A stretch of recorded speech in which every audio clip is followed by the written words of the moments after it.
Good morning, guys. Woo, I'm here. Great to see you this morning. And we're talking about building a biblical worldview, which is a lifelong exercise, and it's very worth our time. And I'd like to encourage you to do some worldview sightings as you walk through your week. As you notice things that are happening in the news, as you notice things happening in your own life, ask yourself, how does this fit into a biblical grid? You know, and a worldview is really how you assume things work. I have a worldview. I always have a worldview. Everybody has a worldview, just like everybody has a theology. They just haven't called it that. They have expectations about how the world works. So watch the news, watch what's going on around you, listen to people, and just ask yourself the question, what does that say about a worldview? You know, what does it say about a worldview when biological boys can compete in girls' sports? You know, it's not just a political issue. It says something about a person's worldview. What does it say about, what does our immigration policy say about a biblical worldview? And I'm not trying to be political here. I'm saying how we treat people somehow goes back to what we believe they need and why we're here. So there's just everything fits into this basket. So what we're doing to do this is to give you the grid, to go back to to God's moral law, the 10 commandments, not the 10 suggestions, the 10 commandments. And these are God's moral law, which He has never rescinded, and He hasn't changed His mind.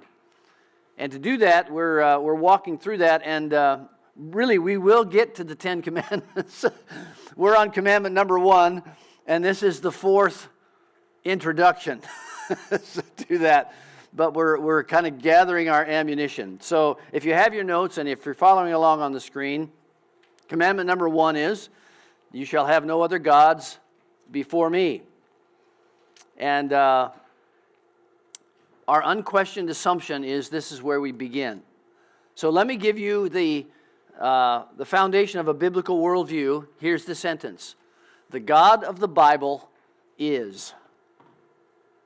The God of the Bible is. If you want a multisyllabic description of that, this is called presuppositional apologetics. In other words, we can't prove mathematically or any other way that God exists. That's not possible philosophically. What we can do is we can start with a presupposition. Our presupposition is that the God of the Bible is, and when you have that presupposition, then everything else fits into that in an organic and organized way. You can try to pick another presupposition and see if your worldview will hold up. But this presupposition is the one that I would pick and the one I would urge you to pick because it explains the one thing. Who was the guy? Was it Curly in City Slickers? Jack Palance, who says, you need to know the one thing. Now, he didn't know what that was, but he said, that's what you need to know. The God of the Bible is. That's the one thing. And then when you look at the phenomena of the world, you look at all history, you look at our emotions, you look at all the things that we strive for, the many things fit under that because the God of the Bible has revealed Himself and explained how life works. So that's where we're going. Here's a verse that would be almost a worldview hymn. It's found in Romans chapter 11, verse 34 through 36.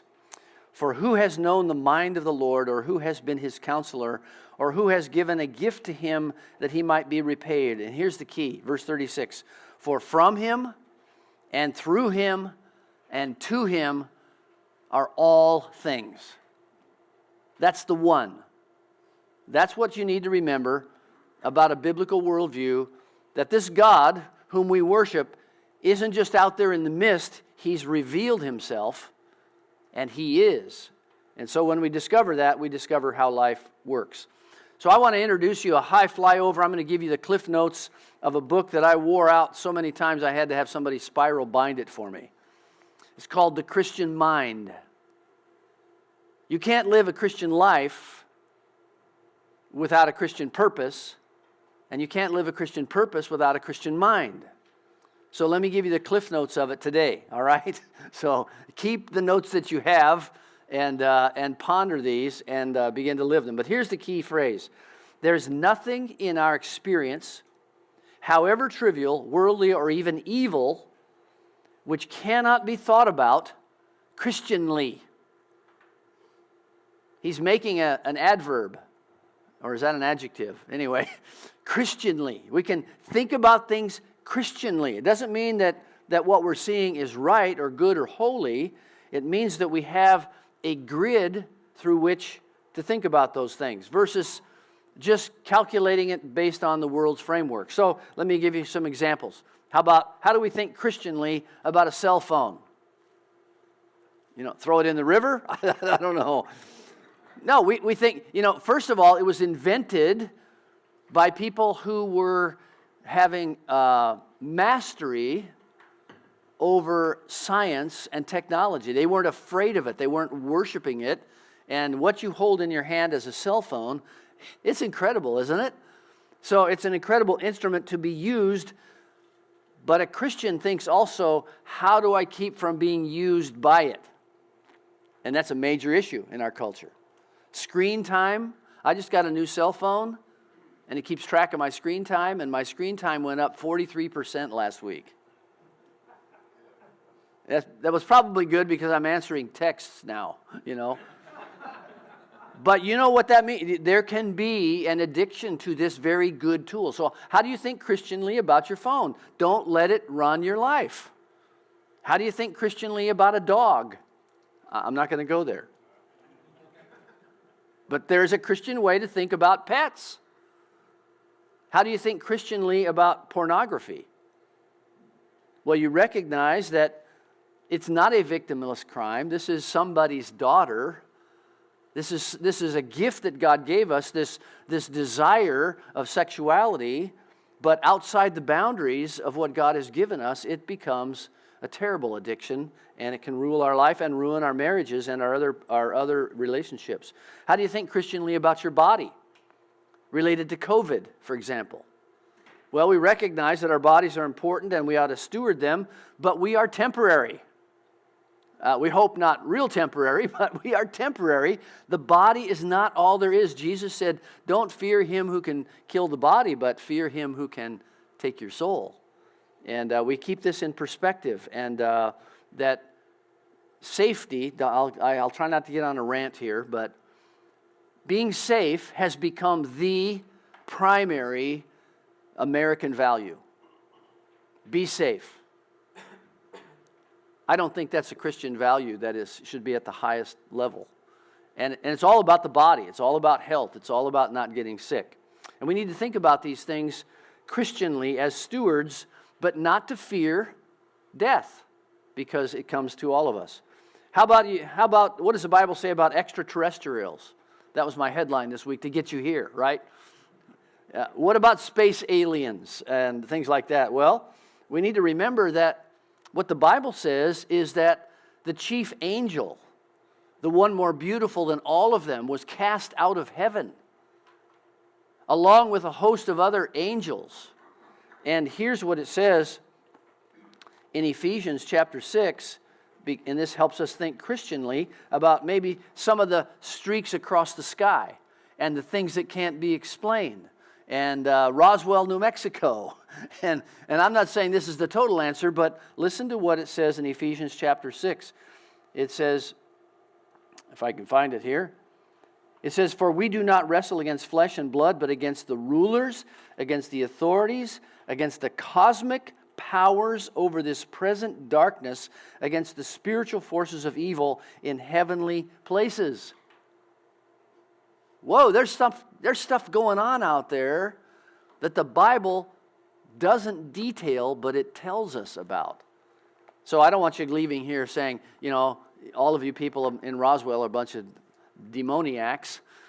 But, it opens the mind and says, well, there's an inkling in the Scripture of the stuff that can't be explained just from the flat earth or the globe from which we live. What about work? What about work? Let me tell you a little story about Cyrus McCormick. You know what he invented? The reaper. He invented the two-horse reaper. He was born in 1809 to Puritan parents in Virginia. He had a good work ethic, and he did not worship nature. Rather, he looked at all the people toiling in the fields, and he said, I think I could invent something that would cut a swath of grain instead of people cutting it with scythes and sickles. And so he invented the two-horse reaper, and he absolutely transformed agriculture and took a huge step toward feeding the world. Now, the interesting thing about this, I read a book by a guy whose name I'm sure you'll remember. His name is Vishal Mangalwadi. He's an Indian apologist, Christian apologist. He's from the city of Allahabad in India, and he said there's an institute there called the McCormick Agricultural Institute. Well, Cyrus McCormick was a devoted Christian, and his wife, after he died, his wife was somehow engaged in the Indian culture and heard about the starvation there, went and founded an institution there for agriculture. Now, and they brought the reapers there, and they began to produce much more grain. The interesting thing is that this place called Allahabad is a place where every week 20,000 gurus and holy men gather to dip into the water of the Ganges River. And Vishal Mangalwadi said, not one of them ever looked at the toiling, starving peasants who were grappling for food and did anything about it. It took a Christian with a biblical worldview. I'm not worshiping nature. I'm using as a steward my skills. I'm going to make something that will not only lessen the toil of the laborer, but it will provide grain. And today, of course, we live in a world that has all the food it needs. The problem is another issue, and that's sin and sinful governments. But now we reap, 40-foot wide swaths, and it takes the density, the humidity of the grain and sorts it and does it all that. So anyway, how does the Bible talk about work? What does the biblical worldview say about work? Well, it ennobles work, that we are here to glorify God through our vocations, whatever they are, and through the people that we work with. And then you can just go on and on. It's health, it's politics. Everything falls under thinking Christianly. And so that's our task, to do that. So today, let me give you the 6 marks of the Christian mind. Here's the cliff notes to this wonderful book. His name is Harry Blamires, by the way, and it was written in 1963, so it's got a few years on it. Here are the marks of the Christian mind. Number 1, and these will sound very familiar to you, but I think it's very helpful for us to pull them together. Number 1 is an eternal perspective. An eternal perspective. I'm going to read to you from Harry Blamires. He says, the Christian mind sees human life and human history held in the hands of God. It sees the whole universe sustained by His power and His love. It sees the natural order as dependent upon the supernatural order, time as consumed within eternity. It sees this life as an inconclusive experience, preparing us for another. It sees this world as a temporary place of refuge, not our true and final home. Wow, that's a mouthful. We could just stop and preach and think about that for a long, long time. But that's the first mark of the Christian mind, is that we're not really at home here. We're sojourning here, and everything is held in the hands of God. That life, this life that I have, is somehow woven into a much bigger story. And think what this means for the Christian mind. It means that history matters. I mean, the Bible is history, and it tells us stories that have meaning. And so history had a beginning, and history will have an end. It's not just a meaningless, random cycle of things that just happen. So this is a huge issue. When you think about the fact that Jesus was born, what does it say in Galatians 4? In the fullness of time. Eternity came into time. And history matters. So that's the first mark of the Christian mind. Let me read another snippet out of this book for you. He says, "For the Christian mind, earthly well-being is not the highest good, as pain and death are not the worst evil." I think we need to keep that in mind.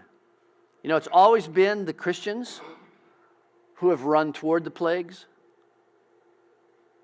It's been the Christians who have run toward the Black Death. It's been Christians who have run toward the bubonic plague to give aid and comfort to those who were afflicted. And I'm not saying you should run around with a bunch of needles or anything, but we need to recognize how fear has captured our culture. And that's not all there is to staying alive. Well, number 2 is an awareness of evil.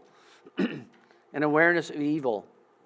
I just read to you out of Ephesians chapter 6, verse 12, about principalities and powers that are beyond our vision, but they are real. They are out there. But it's also a recognition that there's evil in the heart. And I've preached about this in recent months. We need to be very aware that it goes against a biblical worldview when people start saying, this group here is evil and this group here is good. Now, certainly some groups do evil and some groups do commit good, but it's individual evil.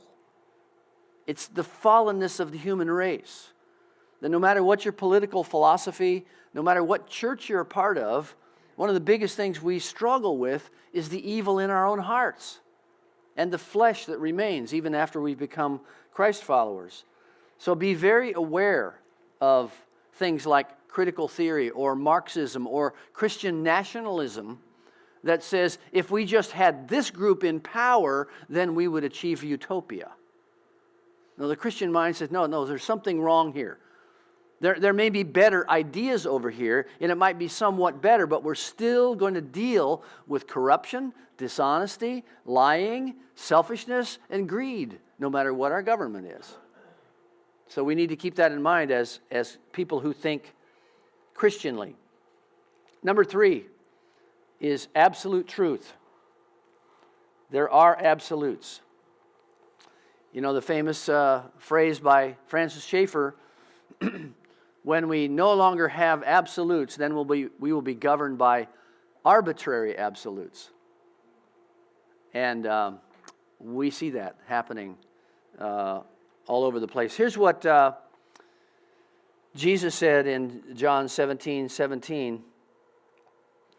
He says, "Sanctify them in truth. Your word is truth." So this is our basis. Your word is truth. Listen to Marty Barron, who is the retiring editor from the Washington Post. In an interview last week, here's what he said. He said, people's inability to agree on a common set of facts poses the biggest challenge to modern journalism. I would say, where did we get this mind that says we don't agree about the facts? What are facts? I mean, they're just floating out there apparently. And he sees that as the greatest challenge for journalism. That's the greatest challenge of our entire culture. We don't agree about the facts, the things on the ground, the things we can measure and see. So in a Christian worldview, in thinking Christianly, God is the deliverer and the arbiter of all truth. And what a relief to know that we don't have to decide what the truth is. We can look through his lenses and see what that is. We may have a hard time figuring out who's telling the truth, but not what the truth really is. So the truth is supernaturally grounded. It's grounded in his authority and his word. It's not manufactured in nature. I remember reading about a story called the Bushwhackers Race in Alaska. It's 150 miles through wilderness. It takes about 4 days. You take an inflatable raft, a compass, what you've got on your back, and you try to get there the best way you can. And one of the first years they ran the race, these two guys were stomping through a willow thicket. They couldn't see the horizon. They were lost in this thicket. They were both carrying compasses. They bumped into each other in this thicket, and they argued with one another about where they should go, and then they both proceeded in the same direction that they'd been going. You know, what is the basis upon which we are navigating? There are absolutes, and those absolutes are every day questioned and undermined in our culture. But God says these don't change. And so those absolutes are made by Him. Number 4 is the acceptance of authority. The Scripture says He is the Lord of heaven and earth. What are some other names for God? King of kings and Lord of lords. Master. He's the creator. So the Christian mind has an automatic desire to follow authority, proper authority. Not authoritarianism and not legalism, but the implication here is that the Christian mind conceives of God and Christ as someone who has a claim on me, someone who possesses me, someone who knows and overpowers me for my good. And there's something essentially soothing about saying, I serve someone I trust. So the Christian mind has a mind to be a servant, a subject, a follower. That's what you are, right? A disciple is someone who follows someone whom he has given authority over his life. Now, God has authority whether we know it or not, but the sign of a disciple is a suppleness that says, I follow you willingly. And that's where I find my life. Well, number 5 is the concern for the person. And whether you knew it or not, that's not just a New Testament ethic. It says this in Leviticus. You know that clean part of your Bible? Leviticus chapter 19, verse 18. You shall not take vengeance or bear a grudge against the sons of your own people, but you shall love your neighbor as yourself. And what's the next sentence? I am the Lord. The previous thing, He's the authority. Therefore, love your neighbor. Christian compassion is the source. It might be remote, but it's the source of every NGO, every hospital, every nonprofit, every World Vision, every World Relief, Doctors Without Borders. You could name 1,000 NGOs and parachurch organizations, and it all comes from a Christian, biblical worldview that people are worthy of life. And one of the things that's under great assault in our culture is that more and more and more becomes government and the choking off and the suspicion that goes with anything that is nonprofit or an NGO in the world.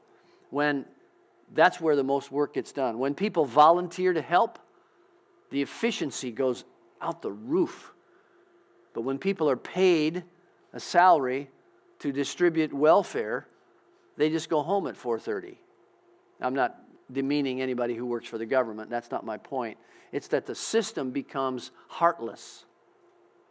But compassion for people drives the great hurricane relief and earthquake relief and feeding the poor and the hungry. The concern for the person is a biblical worldview that infuses the mind of the Christian. And then finally, after all these things, there's the larger story. Isaiah 55, verses 8 and 9, there's mystery to this.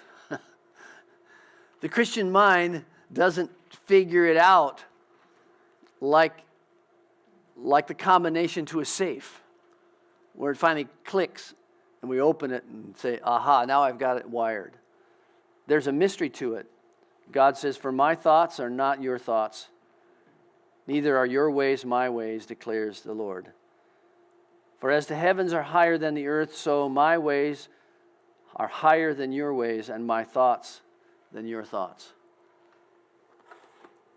So when you put your head on the pillow at night, and you're finally done and exhausted, you say, Lord, I'm going to let you run the universe for a few hours while I rest. And he does a pretty good job of that. There's a mystery. There's so much mystery in life. There's so much mystery of, here's the mystery pastorally. Why do the young die and the old linger? I've been asked that question. I've asked that question myself a million times. I don't know. There's a mystery. Why do some people get sick and others not? I don't know. Why do some children raised in a fine Christian home with a functioning marriage, go off the rails? And why does some raised in a home that's full of conflict and squabbles just follow the Lord? I don't know. Why am I the way I am? Why are you the way you are? I don't know. We can't figure it out. There's a lot of mystery to life. And we just remember that. And it really takes us back to number one, and that is that there's an eternal perspective here, and God is in charge of all this, and He knows the end from the beginning. So even now, I ride this teeter-totter in this COVID season of, on the one hand, my feet are thoroughly on the ground saying, God has got this. He's leading me. He's leading us. He's leading our country. He knows where we're going. I'm absolutely certain on that. But then I go, yeah, but here's all this stuff that's unresolved. And we have to live today. And we have to decide, how can we meet? Where can we go? What's going to happen to the economy? What about all the people who aren't paying their rent? What's going to happen to landlords? What's going to happen to our nation? I've got all this stuff. And so I'm constantly balancing these things. And in the middle of that is mystery. But I know that God has this. Well, these are the marks of a Christian mind. And so a Christian mind is the beginning place. It's the genesis of how you live your life with purpose. And when you live your life with purpose, then that becomes your lifestyle and that becomes your witness. So, what's our beginning point? The foundation of a biblical worldview, the God of the Bible is. He is. He exists and He's spoken to us. So I have some questions to make this practical for you. So try to stay there. Remember, sarcasm doesn't help. A little goes a long way. Let other people speak. Share with each other. And I've got some questions for you to speak around your table. So enjoy the fellowship and how God will take you deeper. Let's do that.